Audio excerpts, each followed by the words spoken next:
تم ان کی پرواہ نہ کرو اور اپنا کام کیے جاؤ اے پیغمبر، تم جس حال میں بھی ہوتے ہو، اور ہم نے جو کچھ نازل کیا ہے اس میں سے قرآن کا جو حصہ بھی پڑھ کر سناتے ہو، اور تم لوگ جو کام بھی کرتے ہو ہم تمہیں دیکھ رہے ہوتے ہیں جس وقت تم اس میں مشغول ہوتے ہو۔ حقیقت یہ ہے کہ تیرے پروردگار سے ذرہ برابر بھی کوئی چیز چھپی ہوئی نہیں ہے، نہ زمین میں نہ آسمان میں، اور نہ ذرے سے چھوٹی نہ بڑی، مگر وہ ایک واضح کتاب میں درج ہے۔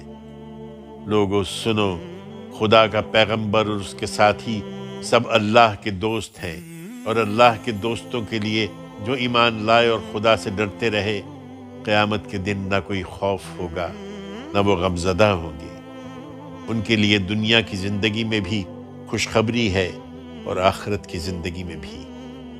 یہ خدا کی بات ہے اور خدا کی باتوں میں کوئی تبدیلی نہیں ہو سکتی۔